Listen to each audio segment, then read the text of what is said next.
So good day everyone. This is a continuation about marginalized learners. So we're going to study about learners and marginalized group, and these are the contents: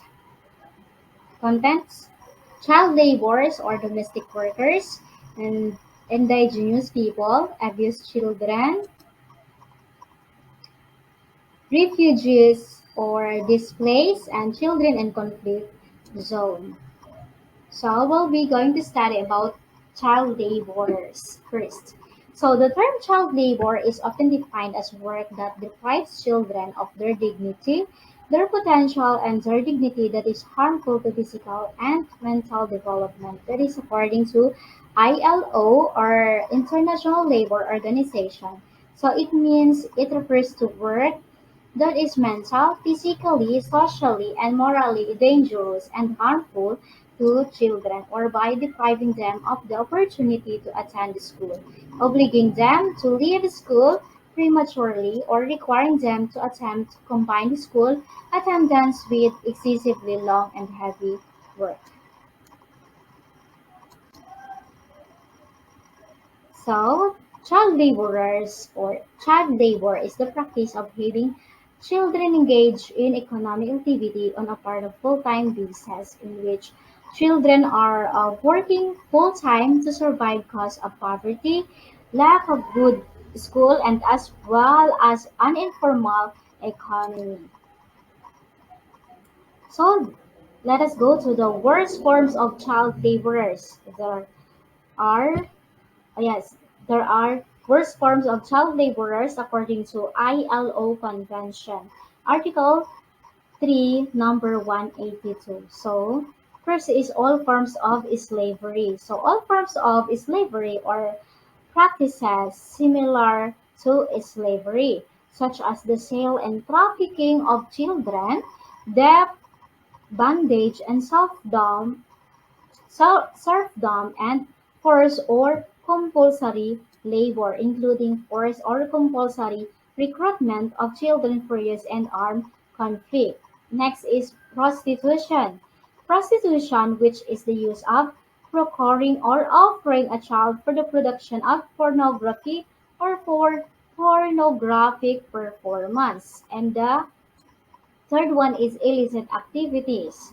So in illicit activities, these are the use of procuring or offering a child in the particular for the production and trafficking of drugs as defined in the relevant international treaties. And the last is one of the worst forms of child labor, which is hazardous child labor. So, hazardous child labor or hazardous work is the work which, by its nature or the circumstances in which it is carried out, is likely to harm the health, safety, and morals of children. Next is so um, this report is provided by the United States Department of Labor. So this is the estimation. There were 152 million in child labor at the age of 5 to 17 years old in the year of 2016. And out of that, there were 73 million in hazard those work. So these are the percentages of regional prevalences of child labor. So in Europe and Central Asia were 10.4%, and Asia and the Pacific were 18.8%, and in Arab state there were 7.4%, and America there were 13.5%, and the last is Africa, there were 49.9%. So these were the percentages that were being reported by United States Department of Labor in the year of 2016. Next is of the 152 million children in child labor in age profile, there were 48% of 5 to 11 years old, and there were also 28% of 12 to 14 years old, and there were also 24% of 15 to 17 years old. So, in regards to gender, in the female, there were 58%, that is equivalent to 58 million, and in the female there were 42%, that is equivalent to 64 million. So let's go to economic activity. In economic activity, there were 70.9% is agriculture, and 11.9% is in industry, and 17.2% is in service. 10. So, impacts of child labor on physical and mental health. Child labor was found to be associated with a number of adverse health outcomes, including but not limited to poor growth, malnutrition, higher incidence of infectious and system-specific diseases, behavioral and emotional disorders, and decreased coping efficacy. Quality of included studies was rated as fair to good. Let's go to the impacts of child labor on academic performance. So, child labor generates negative effects that hinder the child's cognitive, emotional, and social development. In the majority cases, child labor makes adequate child and youth inclusion in the educational system difficult. So, this is happening because the child spends more time on their work and lack of time to study. Actually, the team World's Day wants to eradicate this. The ILO and UNICEF released a new global estimates and trends on child labor under the aegis of Alliance 8.7. Also, the Sustainable Development Goals 8.7 that aims to eradicate child labor by 2025. So it means that there are still lots of work to be done to put an end of this. So what can we do as a person to stop child labor? So first, we can donate funds in NGOs working for the rehabilitation of street children, as well as strengthening and supporting various advocacy that aims to hinder the increased rate of young laborers and poverty. We can make the rural people aware about the benefits of education and help government to stop child labor. So let us go to indigenous people. According to Nonet Royo, Samdhana Institute, indigenous people's identity is palpable. They know exactly who their ancestors were and feel a strong sense of responsibility to serve and protect the land they are for. Long histories of colonization have resulted in the marginalization of indigenous people from dominant society. That is why, according to Vicky Tyler Corpus, National Statistic on Health, Poverty, and Access to Education show that indigenous people are still the poorest of the poor, and the least healthy, and are ones who do not have access to formal education. Next is, so in 2009, a UN development group stated in many parts of the world, indigenous people suffer from a history of discrimination and exclusion that has left them on the margins of the larger societies in which they exist, according to the UN Permanent Forum on Indigenous Issues. And in further detail, indigenous peoples constitute 5% of the world's population. They are 15% of the world's poor. Indigenous peoples face systematic discrimination and exclusion from political and economic power. They continue to be overrepresented among the poorest, the illiterate, the destitute. They are displaced by wars and environmental disasters.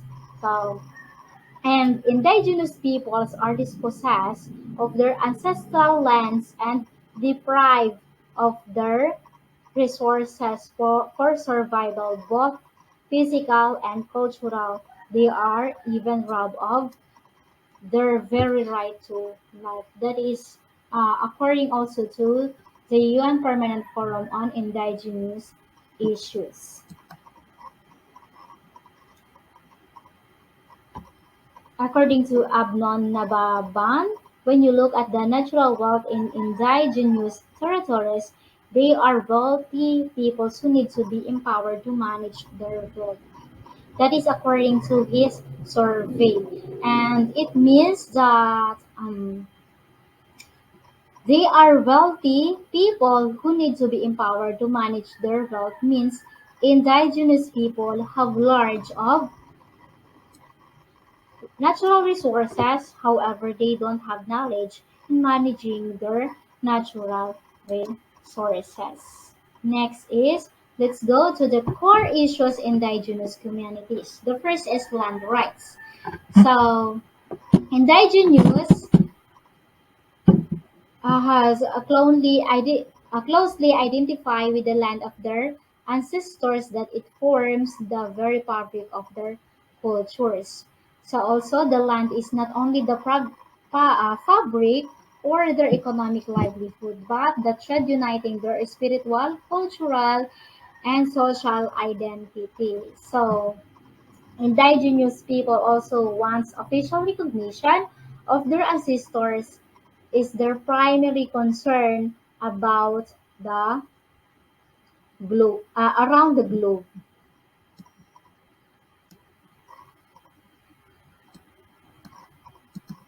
Actually, many indigenous people have achieved official recognition of what they identify as their ancestral lands, often through treaties, agreements, legal cases, and at the international levels. Yes. So this is one of the uh, tawag dun? This is one of the core issues, self-determination. So like land rights, self-determination is an umbrella term that covers central concerns of indigenous people, from the right to educate their children in their native language to control over natural resources. So, those are the core issues of indigenous communities, as is the preservation of culture and language. So, indigenous people um, though they have their own insight of living in terms of education because they are distinct socially and culturally, they have a hard time keeping pace with modernization. And in school, they are sometimes discriminated against because of their uniqueness, and sometimes they cannot adapt to the school culture. So, if we're going to be noticed, there are only a few indigenous children who choose to study and interact with the common students due to the differences and discrimination that they experience. Indigenous people also generally share a common sense of identity and common characteristics such as language, religion, tribe, nationality, race, and combination thereof. So let's go to the experiences that indigenous people encounter in normal classroom setting. First is school as a venue of discrimination. Second is prejudice. Third is financial inadequacy. And the third is comprehension difficulties and adjustment difficulties. However, there are also 9 ways that we can able to support the rights of indigenous people, E- uh, especially if they are experiencing those harassment or problem or challenges. So, first is focus on the priorities. Second is include indigenous people in discussion of land use. Third is apply the law to ensure land rights are protected. Fourth is build public awareness and then recognize the role in conservation, bridge the gap between policy and practice, and encourage the state to fulfill wider rights. And we should not speak for indigenous people and learn from stories of progress. So that's the end of that part, and the rest um, will be discussed by my uh, groups. Now, we will proceed to abuse children. Child abuse is when a parent or caregiver, whether through action or failing to act, causes injury, death, emotional harm, or risk of serious harm to child. There are many forms of child maltreatment, including neglect, physical abuse, sexual abuse, verbal or emotional abuse, mental or psychological abuse, physical or economic abuse, and cultural or identity abuse. Those abuse mentioned above are all combination of having physical and social abuse.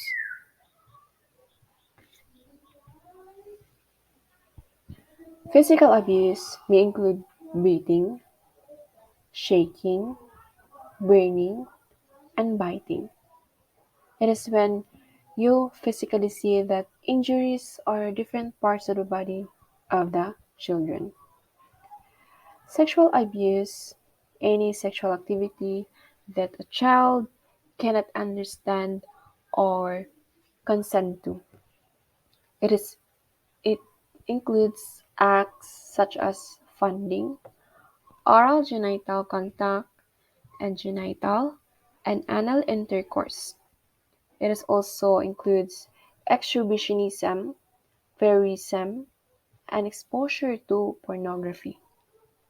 The effects of sexual abuse to the children are post-traumatic stress disorder, depression, suicidal ideation, self-blame, addiction, and so on. Neglect is the most common form of child abuse. Child neglect can include physical neglect, emotional neglect, educational neglect, and supervisory neglect. Physical consequences range from minor injuries to severe brain damage and even death. Psychological consequences range from chronic low self-esteem to severe dissociative states. The cognitive effects of the abuse range from attentional problems and learning disorders to severe organic brain syndromes. Psychological or emotional abuse results from all of the above, but also can be associated with verbal abuse. which can harm a child's self-worth or emotional well-being. This type of abuse can affect both your physical and your mental health. You may experience feelings of confusion, anxiety, shame, guilt, frequent crying, overcompliance, powerlessness, and more. Let us proceed to refugees or displaced children. Displaced people include internally displaced people, people who remain their own countries as well as refugees. Children who are displaced describes facing great poverty that they did in their home communities. They have usually left behind their possession and with restrictions on freedom of moving and the regulation of possessions, often their families' livelihoods. Children who have been displaced are at an increased risk of sexual and physical violence, disease and malnutrition, and separation from family members.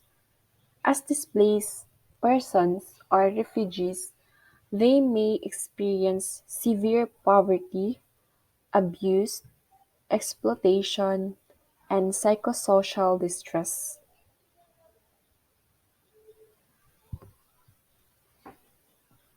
Displacement can lead to interrupt schooling and result in large numbers of overage children who struggle to access and persist in school. Yes, may mga times na meron tayong classmate sa sa isang school na may nakikilala tayong mga kasing edad natin na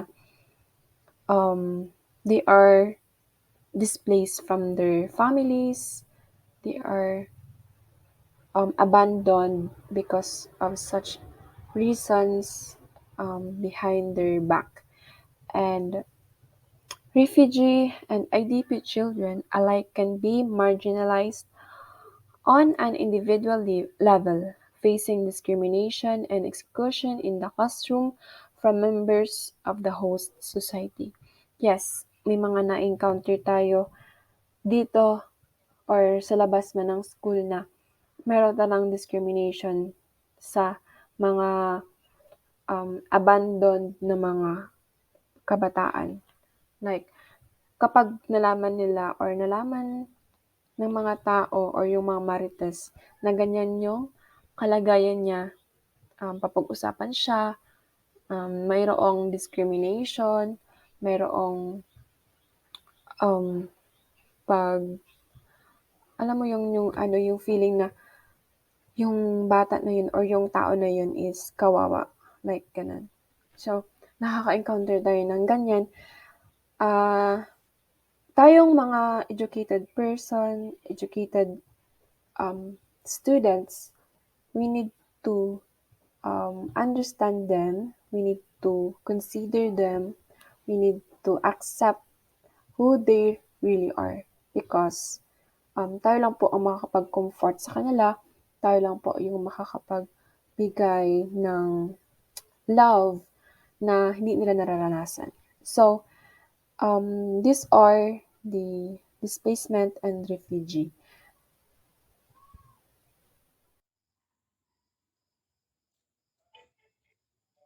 Good morning, everyone. Today we're going to discuss what is the meaning of total inconformism. What it really means first is the comfort zone. Here, every working life, we likely have a range of routines that we carry out with confidence. Second, the learning zone or growth zone. Beyond the comfort zone lies the learning zone, also known as the growth zone. Here, existing skills and abilities are stretched, allowing you to learn and develop new ones. The panic zone, the third and utmost zone in figuring the panic zone. Here, you have the preferred order in what the condition of expected from you.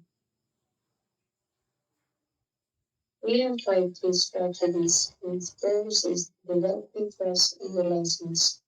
Second is building anchor to your comfort zone, working with mentors, using scaffolding, and last, learning socially. What is the comfort zone? The comfort zone can be described as the psychological state in which feelings between the person and their artist in control of their environment, experiencing low levels of anxiety and stress. Grandfather and my comfort zone are the military of the window. African comfort zone will go on. The things that different kinds of family. Ganitong mga concern sa financial career and relationship. So, ang comfort zone natin is ito. Halimbawa, ang hindi tayo palagi o hindi sabihin kung tayo nag-growth. Talaga talaga yung sinasabi tayo umalis sa ating comfort zone kasi sabi nila is your comfort zone or your income zone. How do I get your child out of his comfort zone? Set a small, achievable challenge for children when they succeed that boosts them confidence and motivates them to do more. And sa akin, kailangan natin sila bigyan ng isang challenge kung saan is masaya sila kapag sila ay naging success. At ito yung nagiging daan para pwede pa silang gumawa ng ibang bagay na pwedeng makapagbigay sa kanila ng motivates. Second is if things can in them push to one who is flexible and willing to change plan things some. Third, find adventure friends for kids friends who like to do same activities. Sabi dito, ano pa tayo isa na patang kung saan is sumilays kung saan is madating nila pa yung gusto ng banyo. How much core do you push your child out of their comfort zone? Have you ever found yourself asking this about your child? Do you wonder about the right response? Do you feel anxious when your want for your child differs from your want for here? Borrowing from Laszlo, white paper in human performance, one comfort zone is understood as a behavior state within which a person operates and an anxiety need for attention. Comfort zone in children. Depending on their age and stage, our children have their own ways of finding their comfort zone. For infant, comfort comes when humans are relatively independently attended to. While attached babies can become a stress when they're away from their caregivers.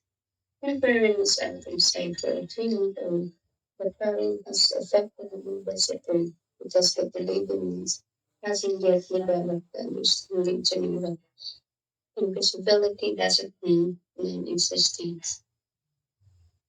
Get underneath the comfort zone rather than making unwanted states like push your children to get outside their comfort zone and then use them with good things that they express resistance about. I think the best routine which relate to a mistake is to give people with your children and with yourself.